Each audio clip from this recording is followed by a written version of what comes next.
Hello there, I am joined by Karolina Pelc, the founder and CEO of BeyondPlay. Welcome to the studio. Thank you very much for having me. So, we're going to talk about some of the exciting moments in your past.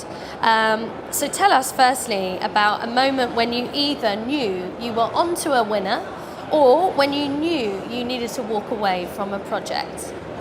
There has been many moments in the journey when I had to walk away from projects or where I thought I have to walk away, but I have a winner mindset, so I prefer to focus on the moments that I knew I was onto a winner.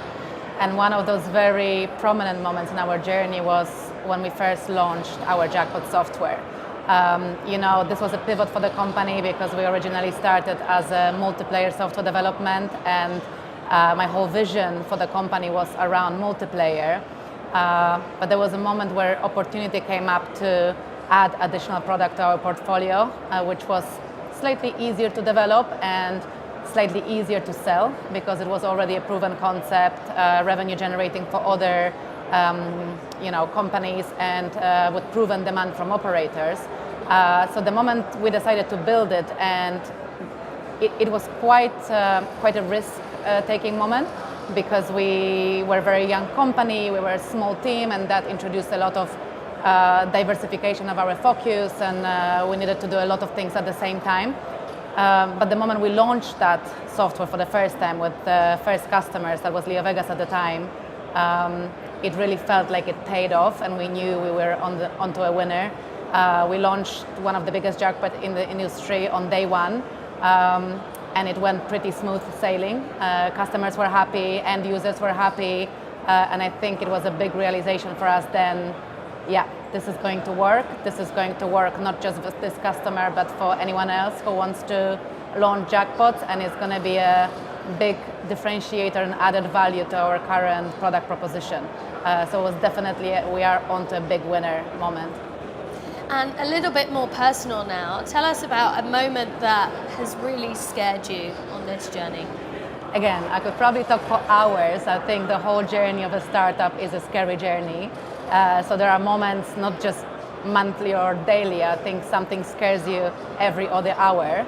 But if I was going to choose one moment where things really got serious, was when we were waiting for our license in the UK for quite a bit of time, and it was getting delayed because we were in the middle of raising other financing rounds, so there were new angels and new venture capital firms coming on board while our application was pending, which meant we needed to update all the paperwork, and if you've ever gone through licensing process, you'd know that there is a lot of paperwork to fill in.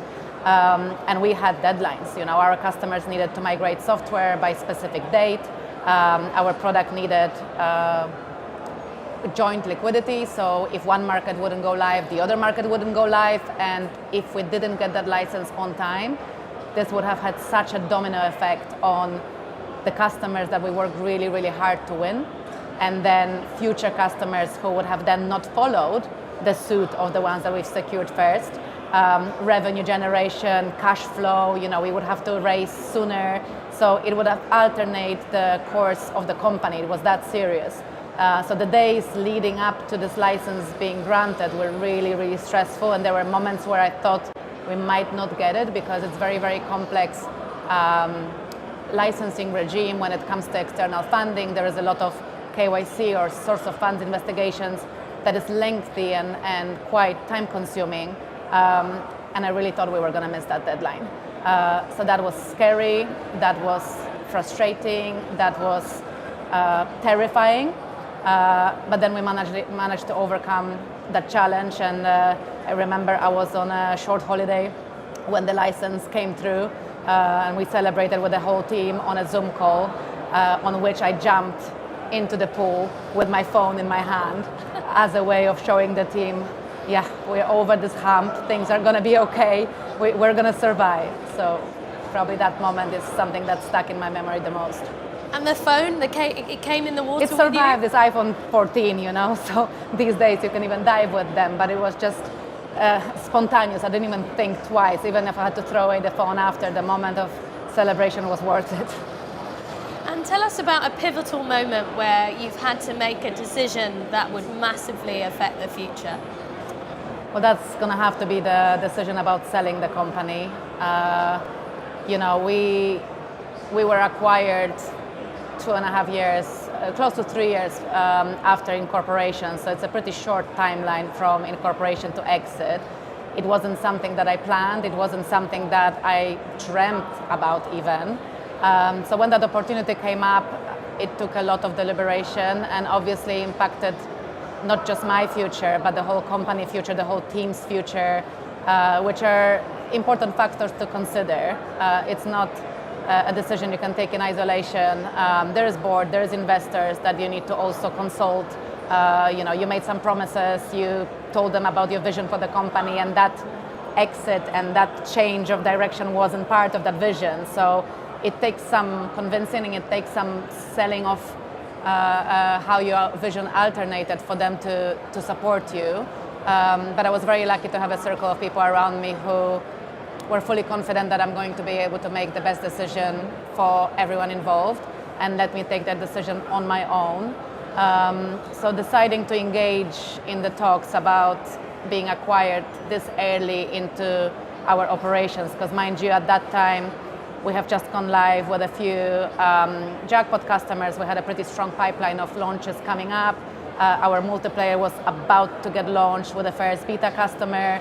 So there was a lot of excitement and things we've been working on for years to get to, and that was going to completely change direction and pivot into being part of FanDuel and Flutter family post-acquisition. So yeah, that was the moment that has changed everyone's life direction and plans. But I'm happy to say it was the right decision. We are now almost a year post-acquisition. We're part of the Flutter family. We are integrating into FanDuel structures. And I've heard a lot of horror stories around, how companies feel being part of the big organization. And I can't say that any of this relates to us. We really had this storyline of, everything went smoothly. The team, pretty much the whole team stayed on board. We had a very low turnout of staff. It's still, I kept on saying that whole story of our exit was something that dreams are made of, and 9 months post-acquisition, we're still in that bubble. We really enjoy being part of the team. We really enjoy working collaboratively with them on product launches, and I think it goes both ways. I think they're also very happy with the delivery and attitude and commitment from our team. So all in all, it's still the most difficult decision of my professional career, but also the best one. Wow, thank you for taking us on such a deep dive there, Karolina. It's so great to have you here with us. Thank you. Thank you very much, and thank you for having me in the studio. I really enjoyed this.